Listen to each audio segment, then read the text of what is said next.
is SMNI News Channel. Truth that matters. Good evening, Philippines, and good day, world. I am Franco Baranda. It's Saturday, the 19th of August, and you're watching Newsline World. We're here to bring you the top stories we've gathered from all over the globe. First, Mao's emergency chief resigns amid criticisms after he defended his agency's decision not to sound the warning sirens as blazes swept across the island. Japanese and South Koreans joined together to protest against the first ever trilateral summit between Korea, Japan, and the United States. Chinese President Xi Jinping confirms attendance in the upcoming BRICS summit in South Africa this August.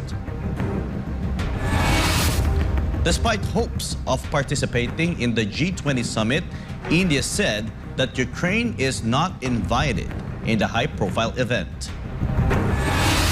And Iran's foreign minister visits Saudi Arabia as tensions ease after the two nations reach a detente with the mediation of China.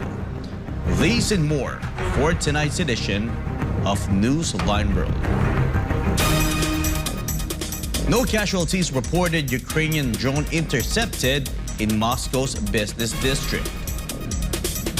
A Ukrainian drone aimed to Moscow's financial hub was intercepted and taken down by Russian air defense forces, with the wreckage crashing into a non-residential complex within the Expo Center complex.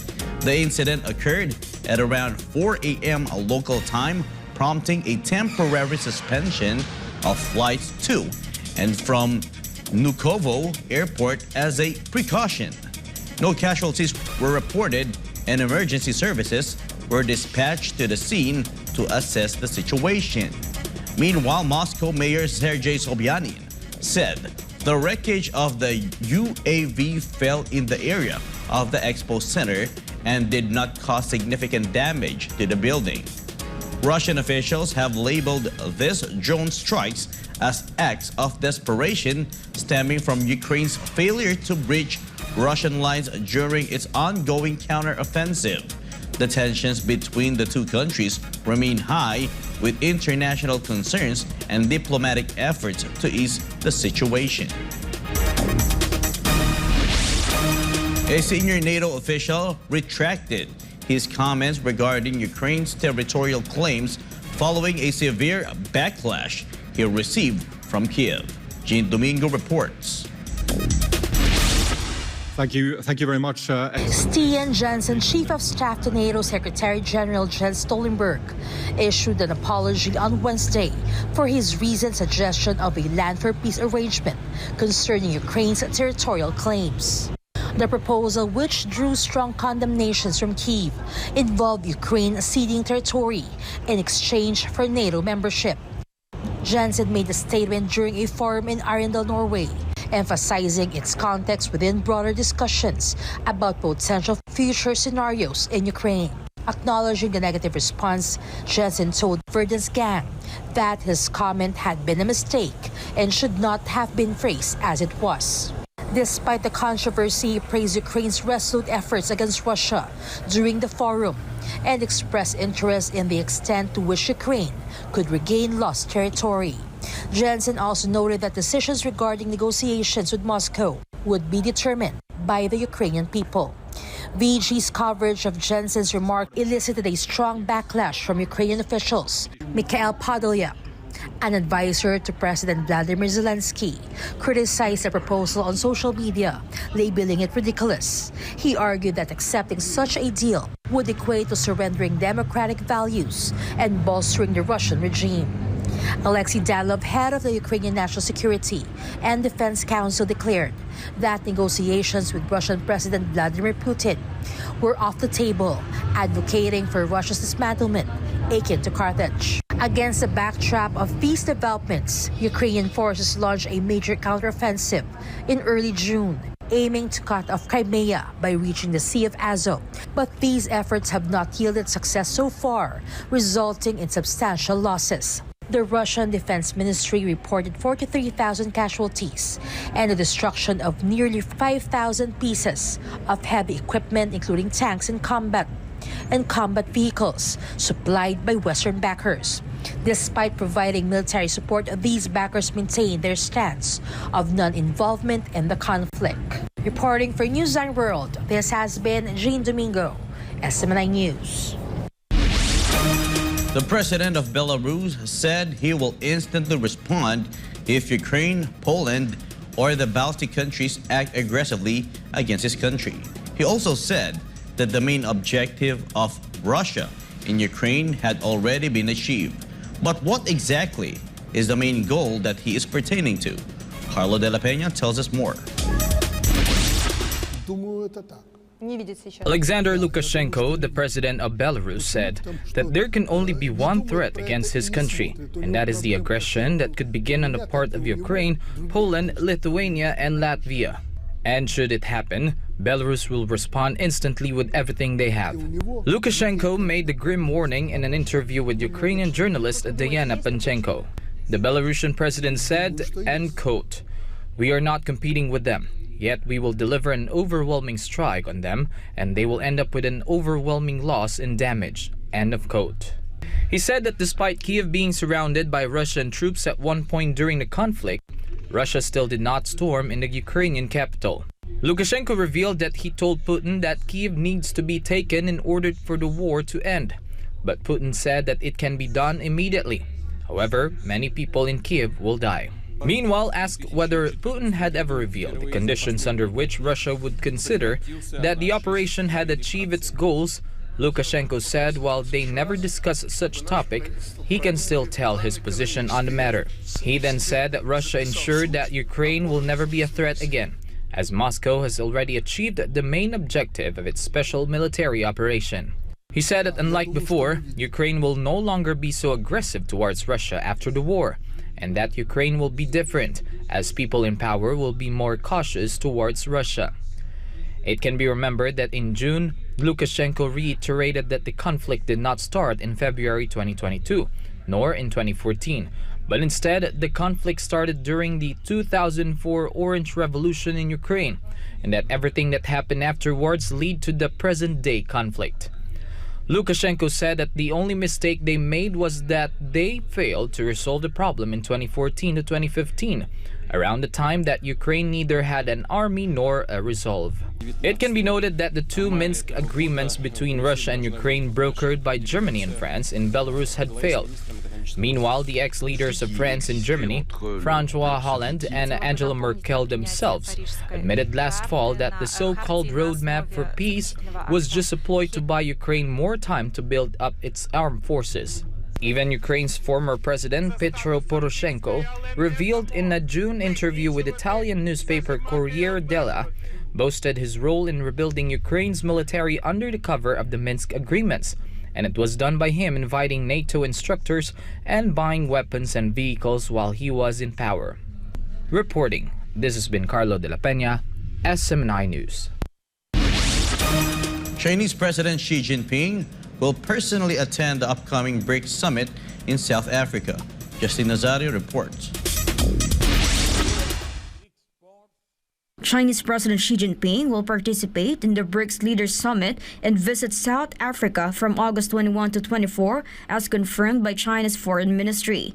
Xi is also scheduled to be received by Ramaphosa at the Union Buildings, located in the country's economic hub of Johannesburg, on the sidelines of the summit. The summit involving Brazil, Russia, India, China, and South Africa will convene in Johannesburg on August 22 with the goal to reshape this economic coalition into a potent geopolitical force challenging Western dominance. Russian President Vladimir Putin, who is currently facing an international arrest warrant for alleged war crimes in Ukraine, will not attend in person. He will participate via video call, and his foreign minister Sergei Lavrov will personally attend the summit. The BRICS expansion will be a key topic. About 14 nations, including Saudi Arabia and Argentina, expressed interest. China seeks to welcome more members to bolster its global influence, while Brazil is cautious about the dilution of significance. Russia supports expansion. India's stance, however, is undecided. President Xi will also co-chair the China-Africa Leaders Dialogue with South African President Cyril Ramaphosa, enhancing diplomatic ties between China and Africa. Reporting, this has been Justin Nazario, SMNI News. Meanwhile, BRICS member India is also set to host the G20 summit in New Delhi. Many top leaders will attend these two key events, BRICS this August and G20 in September. Although one country, Ukraine, was not invited to the G20 summit despite its government saying that they are working with India and partners for their attendance. Jane Cadnita has the details. Indian Foreign Minister Subramanyam Jaishankar has reiterated his country's position on Ukraine's potential participation at the upcoming G20 summit in September. According to Jaishankar, India's position regarding Ukraine's attendance is due to the fact that G20 is primarily focused on fostering growth and development, leaving the issue of conflict resolution to be addressed by the UN Security Council. It can be noted that G20 is a gathering of leaders of the world's major economies, and Russia is a permanent member of the G20. Meanwhile, India's foreign minister said that aside from the G20 members, India extended invitations to Spain, Bangladesh, Nigeria, Mauritius, Egypt, the Netherlands, Oman, Singapore, and the United Arab Emirates. Ukraine's absence from this list is attributed to its divergence from the summit's economic focus. Emphasizing strong bilateral ties, Jaishankar highlighted the engagement between Indian Prime Minister Narendra Modi and his Ukrainian counterpart. Ukrainian officials responded by expressing their collaborative efforts to secure an invitation, pointing out the economic implication of Russia's actions on the Black Sea grain agreement. The G20, comprising major economies like Argentina, Australia, Brazil, Canada, China, France, Germany, India, and others, accounts for a substantial portion of global GDP, trade, and population. Reporting, this has been Jane Cadnita, SMNI News. Pastor Apollo also talked about the ongoing conflict between Russia and Ukraine and said that both parties to find a peaceful solution without any interference. The good pastor also delved into the years of persecution of Russian-speaking Ukrainians in Donbass, a persisting problem that has not been covered by the Western media, and as to why Putin launched what he calls a special military operation to demilitarize and denazify Ukraine. Let's know more about this report from Angel Pastor. Go back to the root of the problem without interference from others. This is what Pastor Apollo Buloy said when asked on how the situation between Russia and Ukraine be solved as the conflict grinds on for more than a year since it first broke out in February 24, 2022. The good pastor believes that the problem can only be solved by going back to its root cause. USSR was one, and Ukraine is part of the United Soviet Socialist Republic. They are only one. Like the US, all states are one. This is the USSR, Union of Soviet Socialist Republics. And Ukraine is one of them. And they are borders only with the Russian land. So they are considered brothers. So during this time, there is no boundary between Russia and Ukraine. So, Russian-speaking people also are now in the boundary we call Ukraine. When there was already the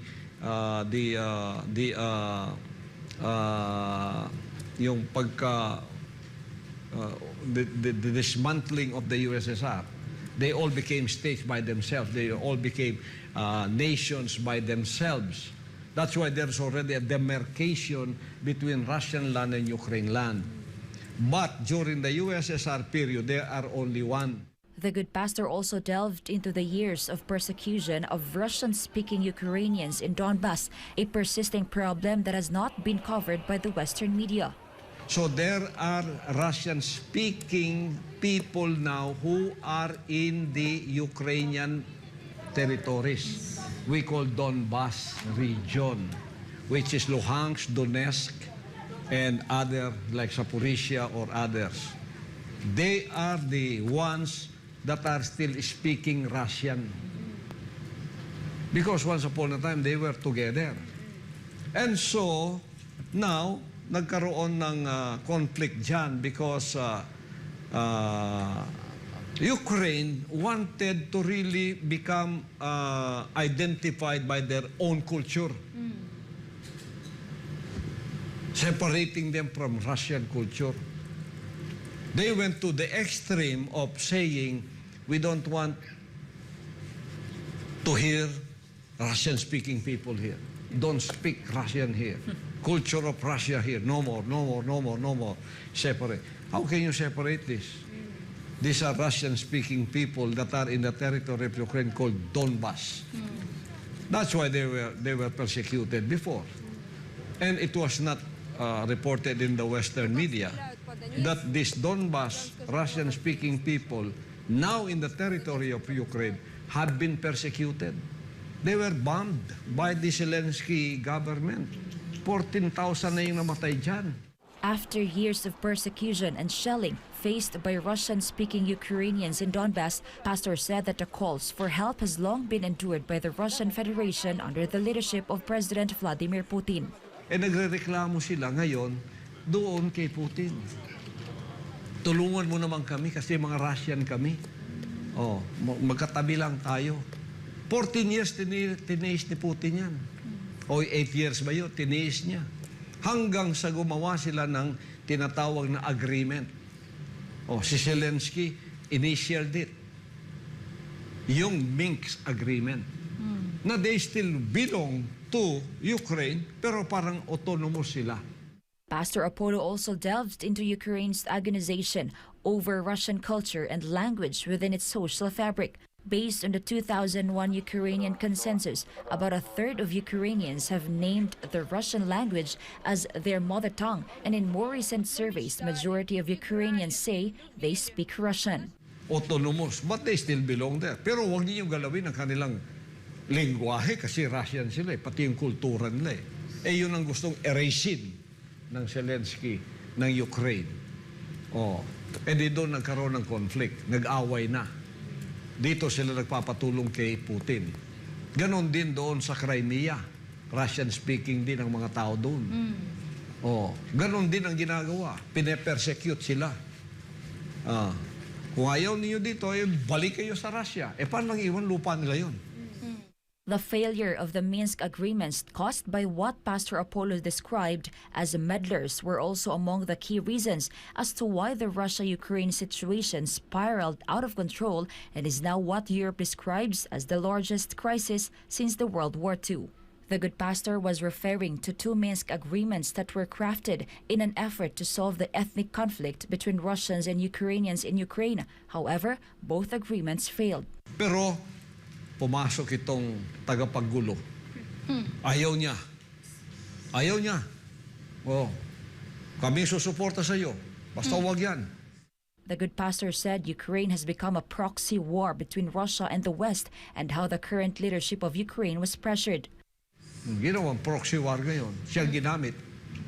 Na-pressure siya. Kasi hindi naman siya statesman o politician.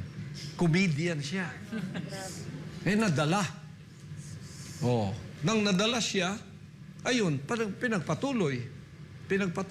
Hanggang itong mga nagrereklamo, pinapatay sila, napuno ngayon si Vladimir Putin.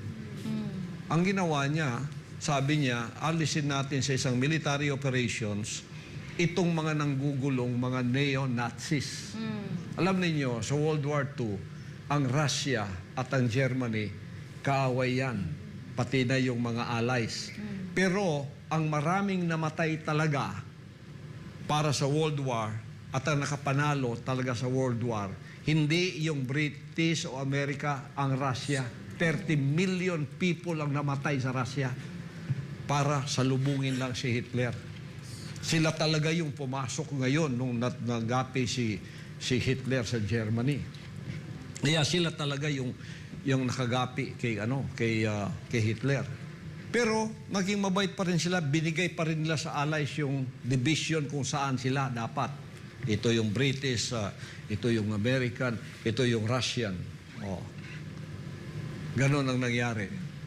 So, ang nangyari ngayon, nagkaroon ng military operations, special military operation para gapiin ang mga neo-Nazis na sa army na siyang pumapatay sa mga Russian-speaking people. Hindi in-honor yung Minsk Agreement. Hindi in-honor na pinirmahan. Umatras na yung mga Russian noon nung pinirmahan yun nagpagit na itong tagapagulo. Hindi ko na ibabanggitin ng pangalan, baka magalit lalo sa akin. Hindi, nagpagit na. Hindi, nagpatuloy ang gera. Ang isip ni Putin ngayon, special operation. Alisin sila na gumagapi doon sa mga, at saka ang kanyang kondisyon ngayon is i-release na ng Ukraine itong mga teritoryo ng Donbas na Russian-speaking people. Tapos ang gulo. Just recently, Ukraine's Foreign Minister Dmytro Kuleba said that talks between Russia and Ukraine will not happen as long as Putin is president, and that Zelensky and Putin will never be able to be seen at a negotiating table together. In fact, Ukraine has passed a law banning talks with Russia and reneged on the agreement negotiated in March 2022 in Turkey. The first and probably the last time that Putin and Zelensky met was at the table in Paris together with French President Emmanuel Macron and German Chancellor Angela Merkel. Putin, on the other hand, said that Russia is always ready to negotiate an end to hostilities, but he has already declared that the 4 regions he had annexed have become citizens of Russia forever. Reporting, this has been Angel Pastor, SMNI News. Australia has announced a plan to address its housing crisis, and it's by receiving a so-called new home bonus for Australian states and territories. The details with Sheena Selim. Experts warned that Australia is heading towards a severe housing crisis with a projected shortage of 107,000 homes by 2027. The government grapples to address the issue amid complaints from renters and charities who are experiencing the gravity of the situation firsthand. The government announced a 4-year plan estimated to cost $329 million. The goal is to support up to 10,000 homeowners annually during the next 4 years. In a national cabinet meeting held on Wednesday, the state and territories agreed to pass legislation this year to implement the Help to Buy scheme as part of an election promise during the 2022 federal campaign. Moreover, Australian Prime Minister Anthony Albanese emphasized the importance of passing the $10 billion Housing Australia Future Fund, which will build 30,000 new social and affordable housing properties in the next 5 years. This is a scheme that should have begun on July 1, and every day of delay is less social housing. The time for political games is over. Prime Minister Anthony Albanese also promised for states and territories to receive a new home bonus of up to $3 billion if they help reach an updated target of 1.2 million new homes over the next 5 years. A research paper published by the Parliamentary Library warned that Australia would need 671,000 public housing units by 2032. Meanwhile, the opposition argued that the government's 5-year housing plan will only deliver just 3% of the social housing units needed for the next decade. Reporting from New South Wales, this is Sheena Selim, SMNI News, Australia.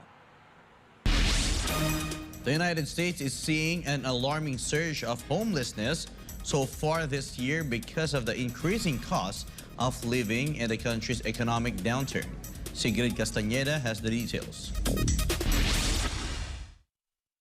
A A recent article in the Wall Street Journal reported that the U.S. has seen a record increase in the number of homeless people in the country so far this year. According to the journal, the increasing number of homelessness is due to the economic downturn and increase in living costs. The data comes from over 300 entities that count homeless people in areas ranging from states to entire U.S. states, and the tally this time includes over 577,000 homeless people. The data revealed that the number of homeless people increased to about 11% from 2021. This marks the sharpest surge since the tracking began in 2007. Meanwhile, the second highest increase in the number of homeless people was seen in 2019 at 2.7%. The journal also said that the actual number of homeless people may even be higher as there's a large number of them that were not included. Data gathered from other sources also revealed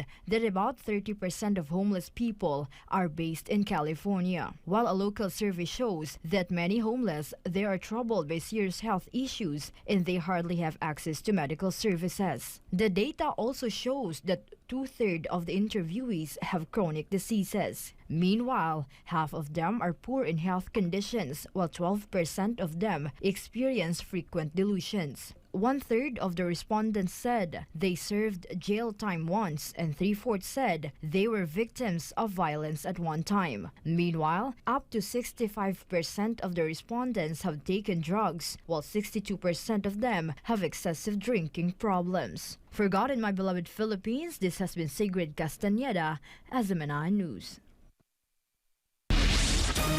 In Japan, protesters rallied right in front of the official residence of Prime Minister Fumio Kishida in Tokyo to oppose the summit among the leaders of Japan, South Korea, and the United States. Natsubi Kojima reports.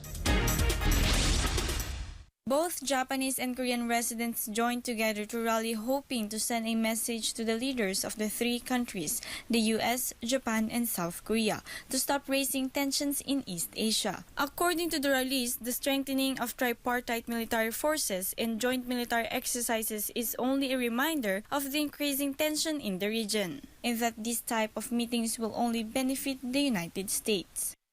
この間、岸田内閣が、アジアの緊張を高める、軍拡を行ってきました。でまたユン・ソンミョル大統領になってから、日米韓の合同軍事演習が何回も行われています。これらのことは東アジアの緊張を高め、戦争へのつながる、軍事的な挑発だと私は思っています。 Some activists also criticized Japan not only failing to reflect on its war crimes, but also for continuously strengthening its defense alliance with the United States. Moreover, they deemed Japan's acts as irresponsible for an Asian country suffered from war atrocities, especially during the World War II. 戦争に対しての反省がきちんとなされていない。それは言葉だけの反省ではなく、本当に被害を被ったアジアの人たちに対する責任を取っていない。そういった上でさらにまた新しい戦争に加担するというよりは大きな力を持ってそれを押し広げようとしているその日本政府に反対の声を上げなければならない。首脳会談がもともと平和的な話し合いだったらいいんですけれども、そうじゃなくって、例えば今問題になっている福島の汚染水の放流を事実上決めたりとかですね、でこれから軍事同盟を強化して東アジアの戦争危機を高めるようなそういう首脳会談と見ているので反対しています。以上、日本から小島夏美ニュースをお伝えしました。SMNI News Japan. The head of the emergency management head in Maui resigned from his post amid criticisms over his handling of the deadly wildfires in the fire-ravaged Hawaiian island. Anissa de Guzman has the details. Maui Emergency Management Agency Administrator Herman Andaya filed an immediate resignation due to health reasons 9 days after the deadliest wildfire in modern U.S. history burned Maui. His resignation comes a day after defending the agency's failure to activate its alarm system during the devastating wildfires that started last week. Amid fierce criticisms and question as to why the emergency sirens were not activated, Andaya said the sirens are mainly used to warn people about tsunamis, which automatically means residents should seek for higher ground. In this case, the embattled administrator said the agency was afraid the people would have gone mauka, a Hawaiian word for mountainside, which meant residents could have panicked and moved to areas where fires were burning. When asked whether he regretted not activating the emergency sirens as the wildfires spread across West Maui, Andaya said he does not.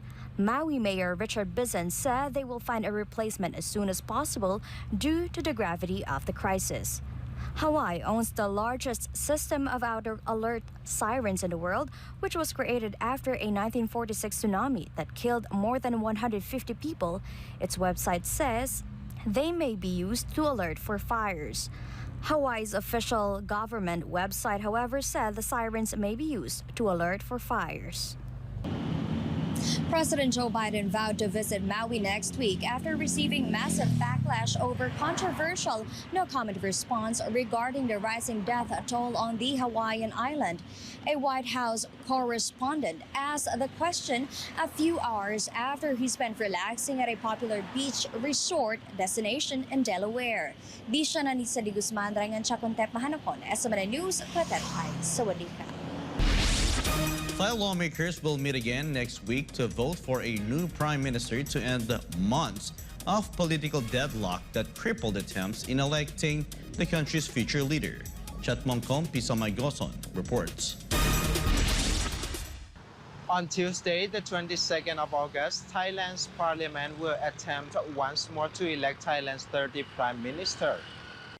House Speaker Wan Muhammad Normatha confirmed the schedule during an interview with reporters.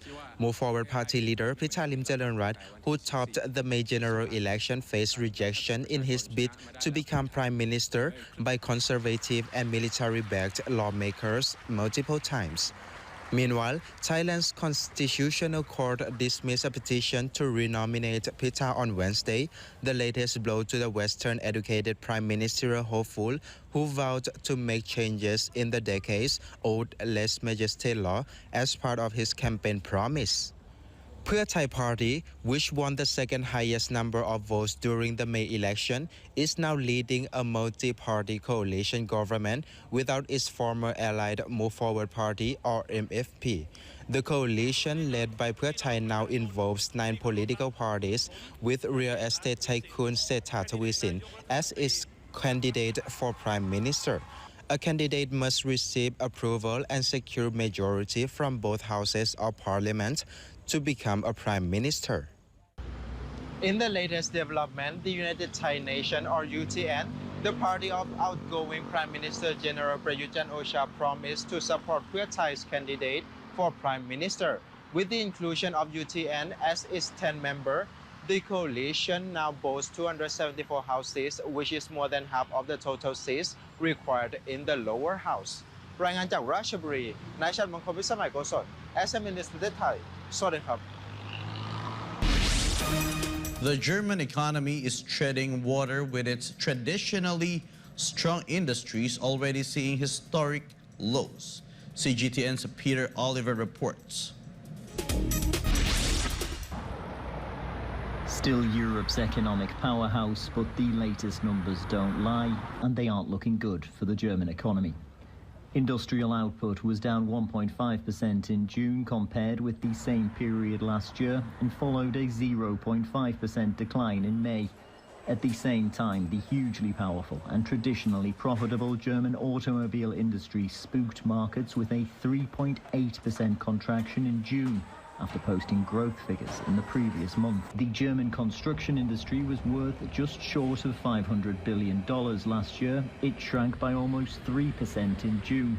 New construction projects are down 47% on the previous 2 years, and new building permits dropped over a quarter in the first 5 months of 2023.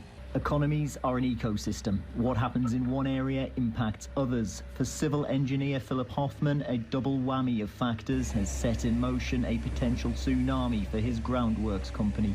I think our economic situation in civil engineering right now is just the beginning.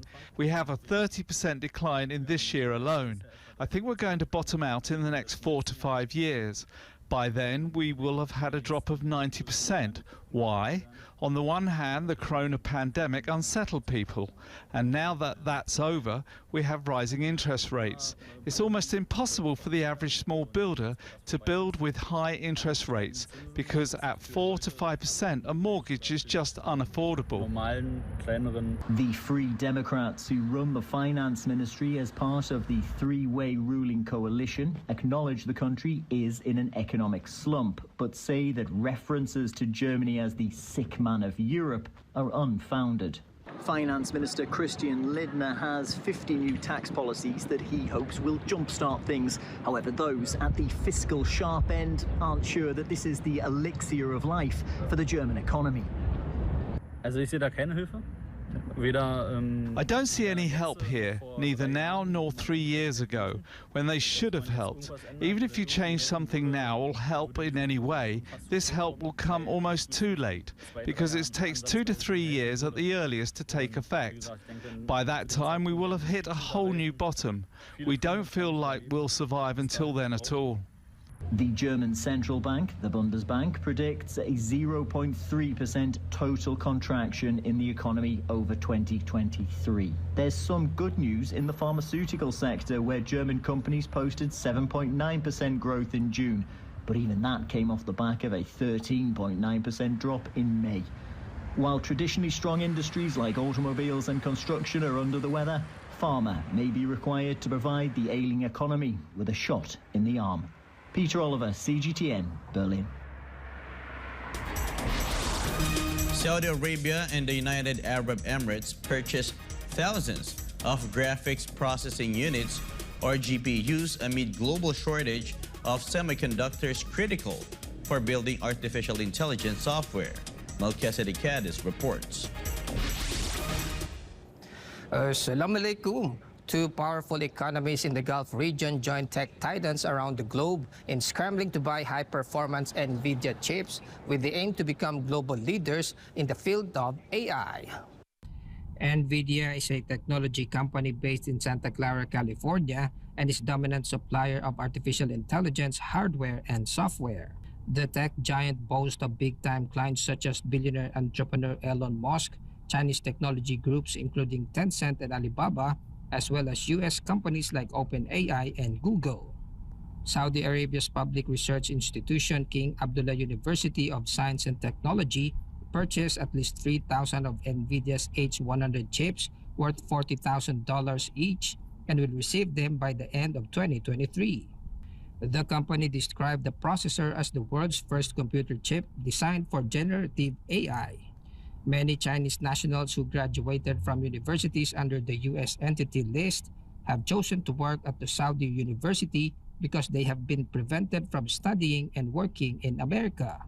The Saudi university will use the chips to build its own large language model similar to popular chatbot GPT. Meanwhile, the UAE has also purchased thousands of NVIDIA chips and has already developed its own open-source large language model known as Falcon, now accessible online. Saudi Arabia and the UAE are also front-runners for inclusion in the group of fast-growing nations known as BRICS, an acronym for the combined economies of Brazil, Russia, India, China, and South Africa. Barakallahu fikum jami'an, kan hada Melchizedek Cadiz sa akhbar SMNI, Kuwait. And before we end, may be inspired with the message of the appointed Son of God.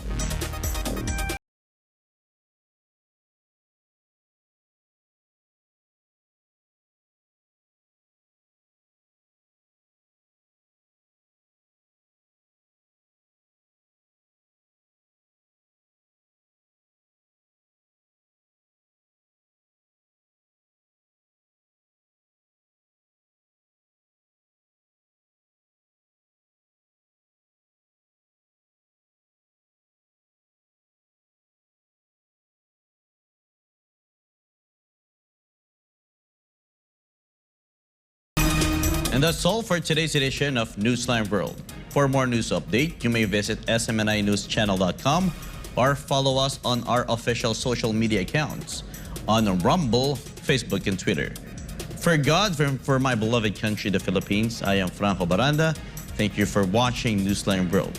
And thank you to our beloved pastor, Pastor Apollo C. Kibuloy, for the opportunity to be part of this program.